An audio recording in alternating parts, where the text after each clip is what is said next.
In the 1990s, there was nothing more exciting than a trip to the video store. And in America, there was only one video store that mattered. Its name was Blockbuster.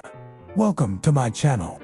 Today we're going back to the 1980s and 90s to find out how Blockbuster became the biggest video store in the world. Part 1. The birth of Blockbuster. The year is 1984. For most of the decade, video stores were mom-and-pop shops. Sure, they had a great selection of movies, but they were disorganized, uncomfortable, and kind of expensive. That all changed in 1985 when a new store called Blockbuster opened in Dallas, Texas. It was different from other video shops. It was massive, carrying thousands of titles. It was organized, and it was cheap.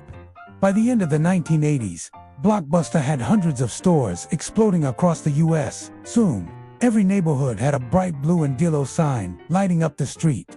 Blockbuster was officially the coolest place in town. Part 2. The experience.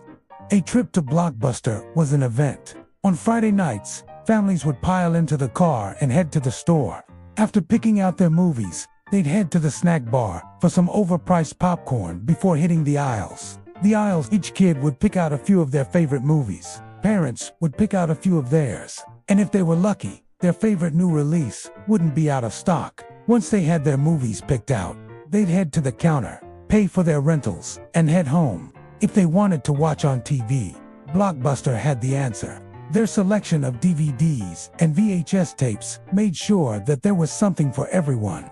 And while the prices were higher than mom-and-pop shops, the convenience was unbeatable. Plus, there was something magical about the experience. There was the smell of popcorn, the Be Kind rewind stickers, and the friendly faces of the employees. But most of all, there was the promise of a fun movie night. For decades, Blockbuster was the place to go. They rented out more movies than anyone else. But by the 1990s, they were more than a video store. They were a pop culture phenomenon. Part 3. The peak of power. By the 1990s, Blockbuster was at the peak of its power. It wasn't just a store, it was an institution. It knew what people wanted before they did. It could make or break a movie. And it had the best marketing team in the business. One time, they even convinced Hollywood to create a sequel just so their customers could watch it on video. Blockbuster was everywhere. It had over 9,000 stores worldwide. It sponsored the MTV Movie Awards. It partnered with Hollywood, and it had the best selection of movies anywhere. At its peak, the company was worth billions of dollars and employed tens of thousands of people. It seemed like Blockbuster would be around forever. Part 4. The fall begins. Then came Netflix. At first, it was just another online DVD rental company. Blockbuster could easily laugh it off.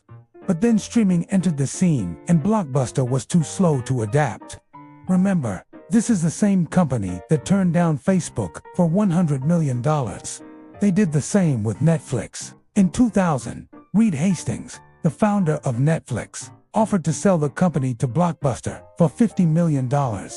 You know how much Netflix is worth today? Over $200 billion. By the early 2000s, the writing was on the wall. People wanted their movies faster, cheaper, and easier. Blockbuster tried to adapt, but it was too little, too late. By the late 2000s, Blockbuster was drowning in debt and closing stores left and right. It was no longer the cool place to go. It was the dying place to go. Part 5. The Last Store. On September 23, 2010, Blockbuster filed for bankruptcy. The empire was crumbling. But wait a minute, didn't they just file for bankruptcy? Well, yes, they did. But that doesn't mean they went out of business. Today, only one Blockbuster remains in Bend, Oregon. Technically, it's part store, part museum. It's a sad reminder of an era when watching a movie at home meant leaving your house. Today, Blockbuster is a shell of its former self, but its impact will never be forgotten.